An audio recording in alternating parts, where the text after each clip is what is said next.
If your entire system is based around going on SAM.gov, finding an RFP, submitting a bid, crossing your fingers, and hoping you win, you're doing it backwards. Today, we're going to be talking about exactly what you need to do before we submit an RFP. So let's hop in. So we're going to have the old way, we're going to have the new way. The new way is going to have a 10-step process that we need to follow. We're going to start with identifying the agencies that are already buying what you do. Now, the best way to find exactly who's buying what you sell is by going to USA Spending. USA Spending tracks all the federal spending in the country and is the best platform to find past performance. Now, what we need to look for is the exact agencies that are buying what you do. The industry we're going to be using today is going to be medical supplies. So all you need to do is go on to usaspending.gov, and to the left-hand column, there's going to be an entire search criteria, and you can either plug in keywords of a specific product or service, or we can just scroll down to the NAICS code section and plug in the NAICS code, hit search, and it's going to populate all the data that we need. Now, once we plug in the filters, what we're going to be looking for are the contracting officers and agencies that are buying what we do. So you're going to see here, the first thing it's going to give you is the prime award results. We will come back to this later. And what we're going to be looking for is results by category. I do switch it to sub-agency because, for example, it's going to show the DoD, but every DoD sub-agency isn't made equally. So this sub-agency we're actually looking for is going to be the Defense Logistics Agency, which is very important because how DLA purchases their products is a lot different than how the Navy purchases their products. And if you're in medical supplies and you're strictly just going on SAM.gov to go and search for contracts, a lot of the contracts for medical supplies are not actually on SAM.gov. They're going to be on a website called DIBS, that is a direct purchasing website for products for the DLA. So it's very important to understand exactly what contracting officers are buying what you do and inside what agencies they are working under. Now, we're also going to see agencies like the VA here, right? So a lot of money, 159 billion done by the VA, 850 billion done by the Defense Logistics Agency.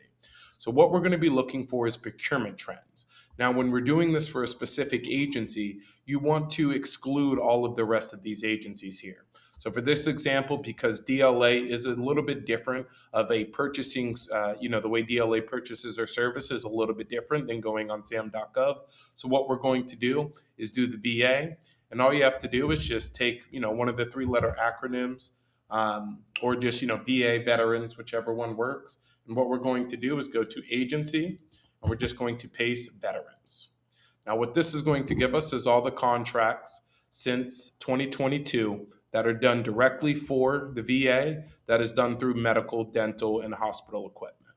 And what we're going to see here is just a bunch of different contracts, a bunch done by Medline Industries, and a bunch of other companies that are currently taking on these contracts now. So what we want to look at is the buying trends again, right? So what you're going to see here is there's been a significant amount of spending done for medical supplies over the last few years. And it's been fairly consistent outside of maybe a couple months. So this is data that's very encouraging. When we can see exactly when the government is buying, what times, what months, what years are they buying the most, then this allows us to enter that market a lot more aggressively because they're directly targeting an agency that's currently buying what we do. So this is going to give us the insight on exactly what times of the year the government's buying and when the fluctuations happen that are in our favor versus the ones that we're dealing with a little bit more valleys versus the peaks throughout the rest of the year. Now, also what we're going to be looking at is geographical preference. Specifically, if you are in an industry like medical supplies or any form of supplies, pay attention to the areas in which these agencies are buying it the most. These are going to be the type of areas that we want to focus on when we're bidding on contracts. If you see, for example, Illinois is doing $1.1 billion in the past 4 years, that's essentially about $260,000 or $260 million a year, compared to Wisconsin, which only did about $2 million over that 4-year span, which equals out to about $500,000 a year. So a lot more spending just right across the border of Wisconsin to Illinois.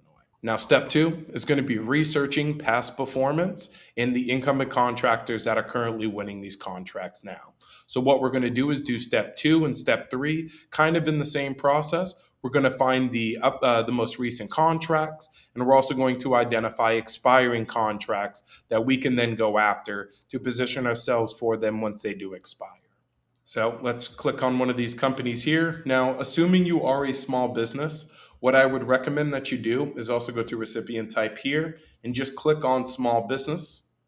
And if you are a company that, for example, you're not doing a $5 million contract, then I would also filter out some of the award amounts as well. So you can go in here. Let's just close all these little tabs here. Alrighty. And it's going to give you award amount. I'd like to do just under $1 million. And what we're going to do is we're going to look for one of these companies here, and we want to find a contract that is applicable to us. So for example, we're going to see here that there's a contract for patient lips. So if this is a product that you sell, what we're going to do is go over and we are going to click on the company that won it. And we are going to click on the contract as well. And what we're looking for is exactly what time the government is purchasing this, how much past performance is a contracting or the contractor that won this contract have, was it a set aside, all the details around the RFP. We want to see exactly what the government is buying outside of just the product that is being sold. So that is going to be the key pieces that we're going to be looking for. So first thing that I like to do is just see exactly what that company has. For example, if we're working with the VA, you might be a veteran, or you could be a woman or an 8A. So these are certifications that significantly boost your chances of winning the contracts. So if we see an incumbent contractor that has already won these jobs, first check what qualifications they have. So that way, when we go and check out that agency, if we match one of those qualifications, we know they're already buying a company that's very similar to us. Now, this company, for example, is just a veteran-owned business, or also a service-disabled veteran-owned business, in their sole proprietorship. We can go down and see exactly how much they're doing through the year, and as a sole proprietorship, that's not bad at all. And so Vortex is just a service-disabled veteran-owned small business doing work with the VA. So also what we want to look for is the actual contract. Now, in the contract, it's going to tell you all the information that we need. It's going to tell you the current start date, it's going to tell you the current end date, and it's going to tell you the potential end date. How you know if there is a renewal option on this contract or potential, additional years on this contract is sometimes this potential end date, for example, will say July 31st, 2029, versus this just being the ending of a 5-year contract. So always pay attention to the potential end date, because sometimes the current end date is not always the total end date. If there's potential for more work to come on there, we have the chance to recompete on that contract. Now, we also want to do is scroll down to the bottom, and we're going to look at the competition details. We want to see how this contract was awarded. Because this company is a service-disabled veteran, and because it is the VA, we're probably going to assume that exactly what it is a service-disabled veteran-owned set-aside. So if you're a veteran, it's kind of a no-brainer. You probably want to work with the VA. But now we can identify exactly when the VA is buying what we do and the type of contracts that are currently being awarded as well. Now, once we have the contract and once we have the contractor, what we want to start looking for is any up-and-coming contracts. So what we're going to do is go right back to USA Spending, and we are going to go right back to the search bar, and we want to scroll all the way over till you get to the dates. And what we're going to do is we want to hit the bottom of period of performance, and this is going to give us the most recent contracts. So what we're going to do is just scroll over to the right here, and we'll see on the right side all the most recent contracts that have been awarded. And if you click end date, this is going to give you all the contracts that are coming up for expiration. And a lot of the time, especially if you're selling things like medical supplies like gloves or some form of bags or masks, things that are generally always going to be used, finding these end dates on these contracts are super important. For example, we see that there's contracts coming up at the end of October, some ending in the beginning of November, some coming up at the end of the year. So these are all contracts that we want to pay attention to. So what we're looking for also is multi-year renewal contracts. For example, this is a 5-year contract that started in March 2022 and is ending in 2027 around the same date. So what we want to do again is click on this contract, and we're going to get all the information that it's for. This is an award of a base of 4-year option task order to service and maintenance on the surgical equipment at a VA medical center in St. Louis.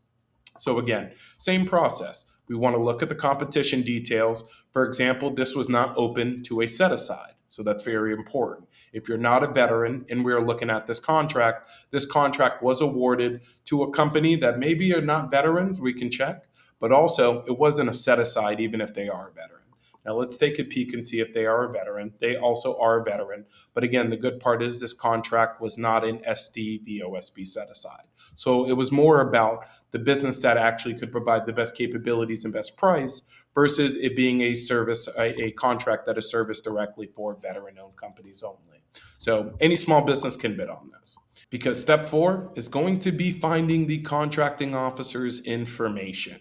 So we need to take the time to find exactly what contracting officer is awarding this contract, extract their information so we can then start building relationships. Now, once we copy the award ID, what we want to do is copy and paste this and go directly to SAM.gov. Just hit search and plug in the contact or the contract ID number, and then we're going to get the award ID number here. So once you click on this, what you want to do is scroll all the way down to the bottom, and it's going to give you the contracting officers that were responsible. So for this one, we actually have 2. We have Paul, who prepared it and approved it, but we have the most recent modification on this contract actually being about 2 months ago by a Donna. So best practice is just actually taking both of their names down so we can start building a contracting list of the contracting officers that buy what you do. And another step that I like to take is always Google these email addresses, because a lot of agencies put these numbers in here and they're not actually a part of their email address. So typically it's going to be paul.dixon@va.gov or donna.harmon@va.gov. These numbers are not associated to that, so don't make that mistake when you are emailing a contracting officer. But what we're going to do is Google them, and we're going to see that not only are we able to get the email for him, but we're also able to find him on other platforms. For example, Paul Dixon is a contracting officer for the VA, and we're able to find him here on LinkedIn. Not that he's too active, but a lot of these contracting officers are. So this is a great way to start building that connection, even outside of a simple SAM.gov. So make sure you maximize your visibility everywhere. Now, building relationships and adding value is so important. And a lot of times when people are connecting with a contracting officer, one of the biggest mistakes they do is they don't have any reference points when they are reaching out to them. So this is why doing your research is very important. Come to them with a solution. Hey, I see your most recent contract wasn't done by a veteran, and I am a service disabled veteran, and I see this contract comes up in 3 months and I would like to play a role in it. Also reach out to the incumbent contractor. Even if you don't get the in with the actual contracting officer, let's target both parties so that way, whether the contract is given to you or given to the company that is going to win it beside you, we're in both of their pockets trying to be a part of this contract. So research is so important, but what's even more important once you have the research is to reach out directly with reference points, adding value to what that contracting officer needs.